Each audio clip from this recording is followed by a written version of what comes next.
Assalamualaikum Bapak-bapak Ibu-ibu. Setiap hari saya baca komen Bapak-bapak Ibu-ibu ya. Saya tanggapin komentar Bapak-bapak Ibu-ibu. Jadi intinya saya baca kok. Jadi sekiranya ada video yang Bapak Ibu terbaru bisa komentar di bawah. Nanti saya balas ya. Nanti saya minta video terbarunya biar nanti saya di upload di konten saya ya. Intinya seperti itu. Tidak lagi ya Kiai Said Akil Siraj ngamuk ke oknum yang mengaku-ngaku sejarah diklaim sama sepihak ya. Oke, kita tanpa banyak bicara ke videonya. Akidah kami berjuang bersama tokoh aparat desa Kubang dan 3 pilar dan seluruh didampingi oleh para alimin ulama.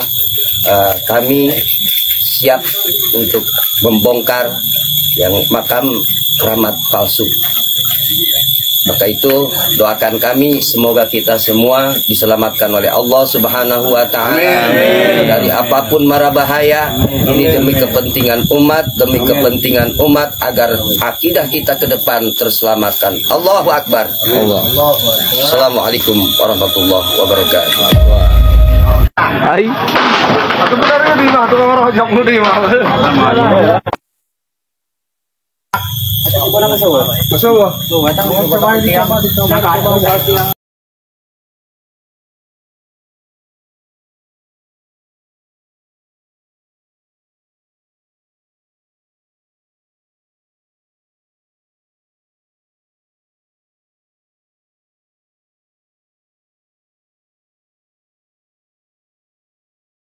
Satu orang Habib yang bodoh lebih mulia daripada 70 kiai orang Jawa.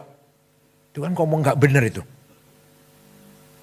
Habib walaupun zina, walaupun minum arak, pasti masuk surga. Ini walhasil mereka ini menganggap diri mereka super.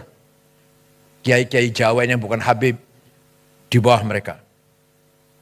Ini bertentangan dengan Quran dan bertentangan dengan Rasulullah sendiri. Kalau mengatakan saya benar kamu salah goblok, enggak gitu, enggak. Ini orang yang mengaku keturunannya ini, mulutnya kotor banget. Padahal ngakunya keturunannya Nabi Muhammad. Dunia tengah berubah. Berbagai tren neokolonialisasi bergerak dan berkembang secara masif dengan berbagai pola gerakannya. Virus ideologi radikal, intoleransi, ekstremisme dan terorisme telah berkembang menjadi senjata efektif untuk menghancurkan kedaulatan sebuah negara.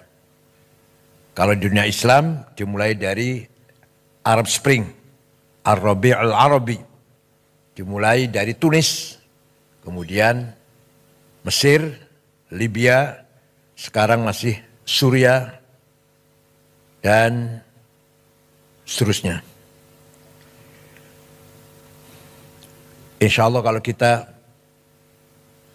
selama kita masih memperkuat ukhuwah di antara kita, insya Allah Arab Spring gak akan berpengaruh untuk kita semuanya. Kalau toh ada pengaruhnya sedikit.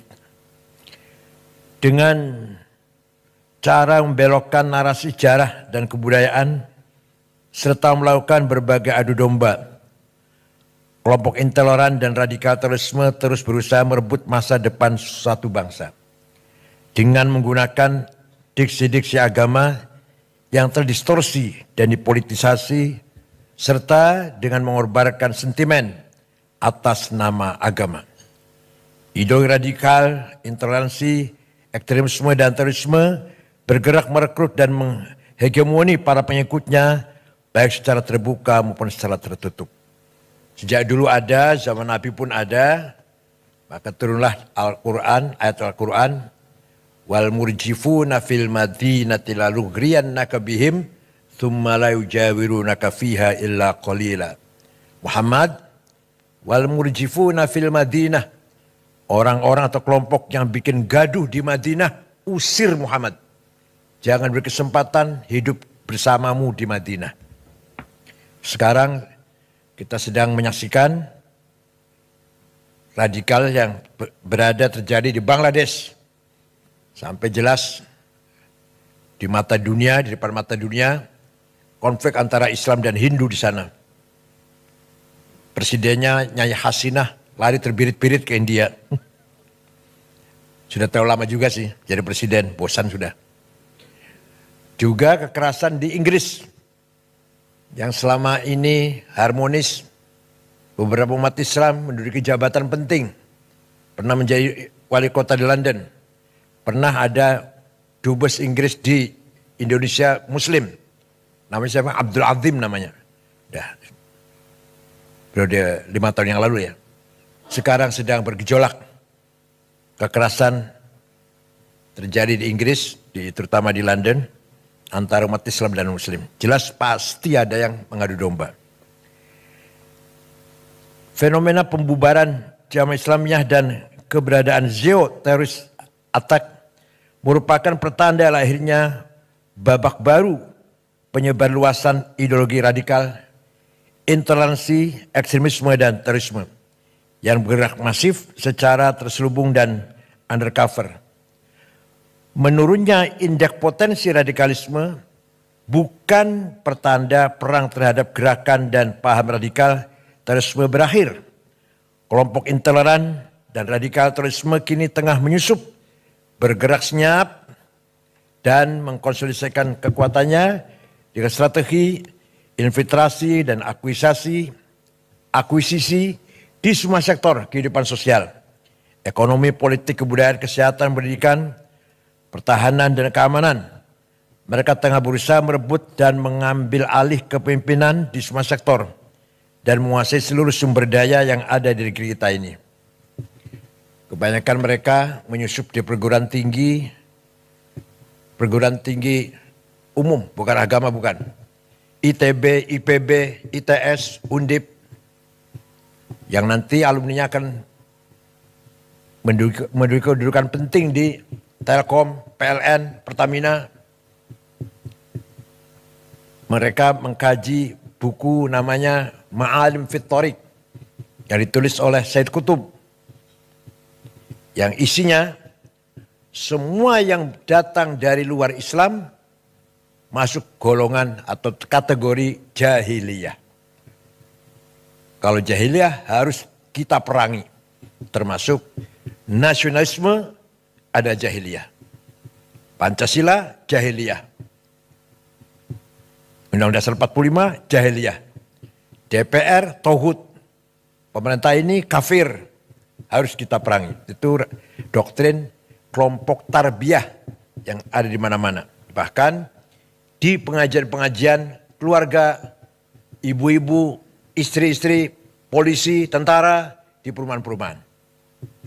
Bahkan mereka khutbah di kantor-kantor pemerintah malah isinya mengkafir-kafirkan pemerintah. Padahal khutbahnya di BUMN padahal. Di DPR ini pernah dibahas nggak Pak Anwar Sanusi? Pak Anwar Sanusi di DPR dibahas nggak? Nggak, pengamanan digital, keamanan cyber dibahas nggak di DPR? Komisi berapa itu? Komisi berapa? 3. Dampak krisis global dan residu politik Pilpres 2024 harus segera dimitigasi dan disolusikan bersama. Sehingga persatuan kesatuan nasional dan masa depan bangsa tidak terkoyak. Benang kusut perbedaan pandangan dan pilihan politik harus diakhiri dan rasa persaudaraan sebagai sama warga bangsa harus segera dipulihkan kembali.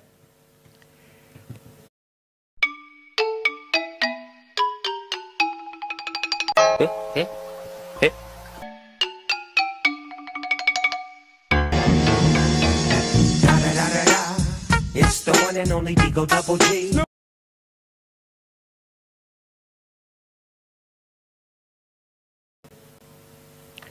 Memang terus terang kita malu dengan pemimpin yang non muslim kalau kita bicara agama ya. Kita dapati pemimpin muslim yang amburadul, yang kacau balau, semrawut. Betapa kita bangga atau kita acungi jempol. Kita hormati pemimpin yang non-muslim. Seorang Perdana Menteri Belanda, siapa namanya itu? Lupa namanya. 14 tahun jadi Perdana Menteri. Setelah serah terima jabatan, pulang pakai sepeda pancal. Gak ada pengawal, gak ada yang nganter, pakai sepeda pancal. Mantan Perdana Menteri Belanda. Baru saja serah terima jabatan dari kantor, pulang naik sepeda pancal.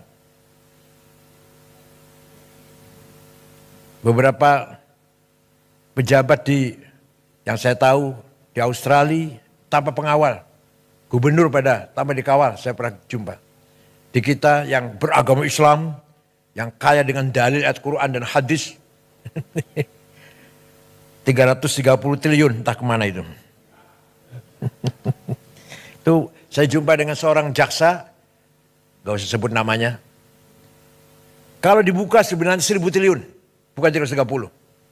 Sebenarnya 1000 triliun kerugian negara di tambang timah itu. Padahal beragama Islam adalah Ahlussunnah Jamaah lagi. Momentum 17 Agustus di depan mata. Maknai kemerdekaan Indonesia harus lebih bisa dimaknai sebagai momentum untuk melakukan refleksi, evaluasi dan menyusun rencana aksi guna mewujudkan cita-cita kemerdekaan Indonesia. Kalau dalam bahasa Arab, muhasabah, introspeksi. Kemudian kalau kita menjumpai kegagalan, mu'atabah, blaming self. Jangan nyalakan orang lain. Kemudian ke depan, muraqabah. Tetap kita membangun optimis.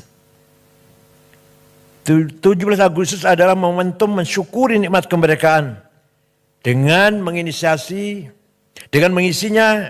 meningkatkan pelayanan dan pemihakan terhadap nasib dan masa depan rakyat Indonesia. Bukan sekedar perayaan pesta pora yang menghabiskan 87 miliar.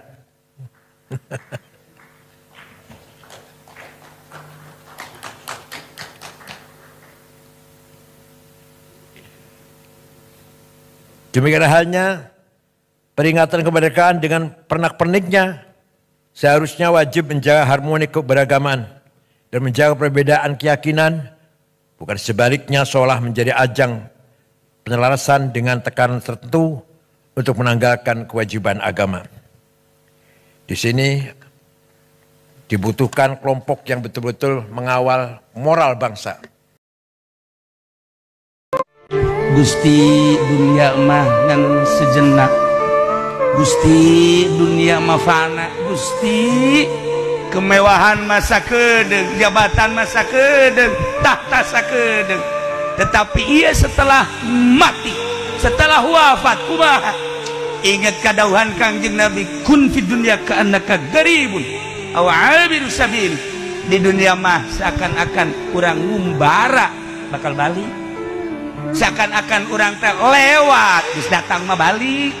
Seakan-akan orang ngiuhan di hadapan tangkal kayu, selesai panasnya berangkat. Itulah di dunia. Malam ieu teh urang keur merenung, urang ngaji tapi merenung.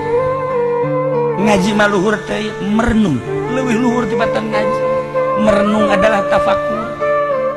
Tafakur urang teh aya tafakur sorangan, aya tafakur babarengan. Ya kan orang bertafakur ngaranna keur babarengan tapi tafakurna dituntun. Lamun orang ibadah 100 tahun dibandingkan 70 tahun dibandingkan jeung tafakur 1 jam masih jabatan tafakur. Hehehe, nu mantak urang ya diuk diajak tafakur ku kaula. Gusti. Oke, teman-teman, Bapak-bapak, Ibu-ibu, itu dia tadi cuplikan dari keterangan dari Kiai Haji Said Al-Syirazi ya, yang mana beliau menjelaskan ya seperti itulah keadaan yang berada di Indonesia ini, teman-teman, terutama ya tentang kekuasaan ya. Beliau menyebutkan kekuasaan yang mana ya kurang ya, ya tentang korupsi dan yang lainnya. dan tadi diklaim juga masalah sejarah Nusantara. Oke, Bapak-bapak Ibu, jika ada yang komentar ya saya balas, saya bacain dan saya juga tanggapin. Jika ada video terbaru bisa komen, terus bisa tag saya, nanti saya balas ya. Intinya saya balas semua komen Bapak-bapak Ibu. Kalau menurut saya itu harus dibalas, dan intinya saya baca ya intinya. Oke Bapak-bapak Ibu, semoga sehat selalu. Amin. Terima kasih. Assalamualaikum warahmatullahi wabarakatuh.